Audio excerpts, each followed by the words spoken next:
Hello, welcome to the test video. We're going to be testing this HK416 Delta and we sent in for repair, upgrade, that kind of thing. Basically I think the customer had attempted to do some work and caused a bit of damage on it and just generally wasn't quite sure, so in which case that's what we're here for, and sent it in. So he's requested that we have a look at the wiring. Nothing's actually broken on there, so just a little bit of damage to the actual outer casing. So since there's a gate tighten in there, we're quite reluctant to rewire, even though I personally would like to. It is a bit of a risk every time you apply a bit of heat and rewire a gate tighten. So we've erred on the side of caution on that one. So basically just put a bit of heat shrink on just to cover up any of the wiring damage, which does make it a little bit difficult to reassemble, so just bear that in mind if you do go in there yourself on that one. We've also fit a sling point at the customer's request. Is the Laylax Asap style one. It just goes either side. Once I pull that through, so that way you can sling it the left and right, so it's pretty cool. This is specifically for the next gen, so they've got the flat sides to prevent the stock tube turning when you are undoing the locking ring. It's a pretty cool feature. What else we got? So it has like the Laylax gold stock bars in here and contact points. So what we did was there's a few bits missing, so we've actually lowered the gold contacts so that and put some washers in there just to space them down a bit, so they sit, and provide a better connection, if you know what I mean, with the things. Installation is quite critical on those, that they do have to sit quite lowly, and if you tighten them up too much and have them sit too high, they'll just sit too far away from the actual stock contact bars and not make a very good connection. So we've made sure that connection's all good,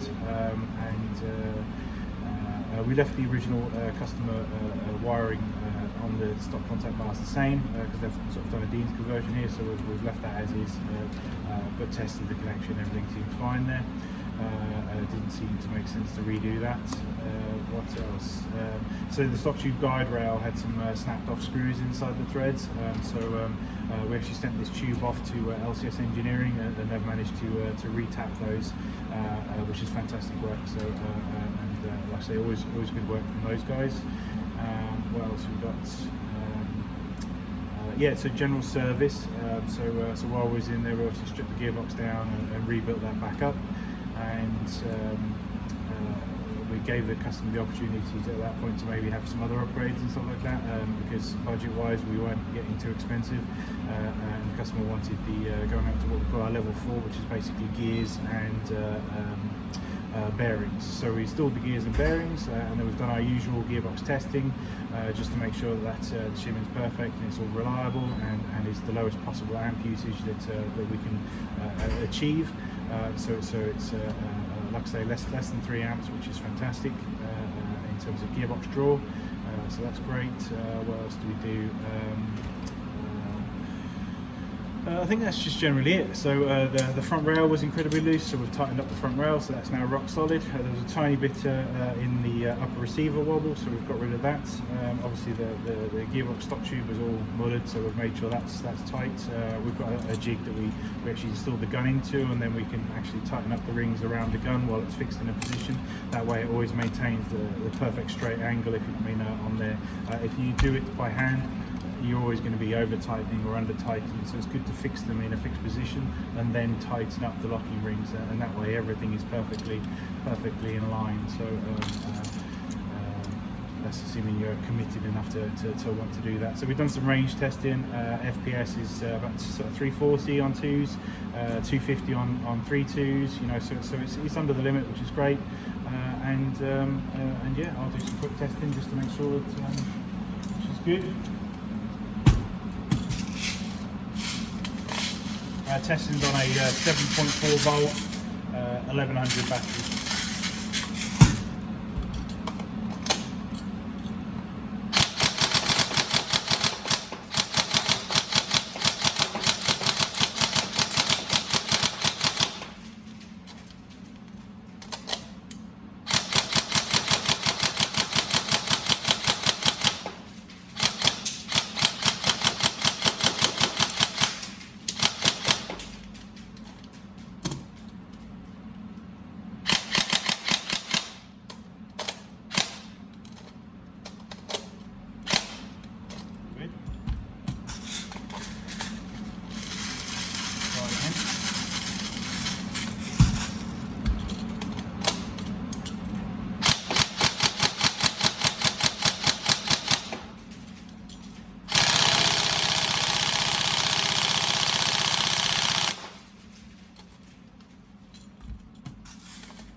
weird issue there, probably with the gate, so being funky to start off with, but it's all sorted itself out there.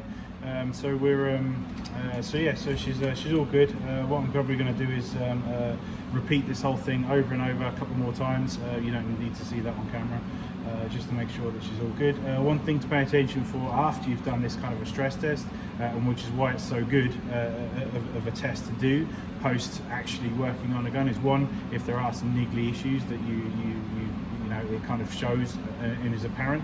Also, you can then check the actual gun. These things vibrate quite a lot, just to see if anything is starting to loosen it up and not quite hold, especially if you've applied a bit of Loctite to the gun. We don't recommend testing straight after that. Leave it a day, yeah, or half a day to set, and then go and test, yeah. Otherwise, you're just going to undo that, and you know the Loctite's going to basically be pointless. So, so like I say, we highly recommend after doing a stress test to really make sure that everything is good. And if it passes that, it's then good to send off to the customer, and it's not going to mess up or become loose, you know, after like one game or something, you know, or through the first game for the customer. So, like I say, it's, that's the problem is testing.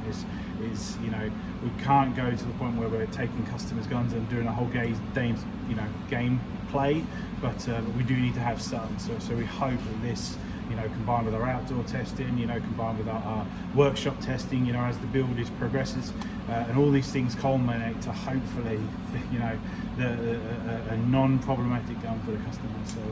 So I hope you enjoy.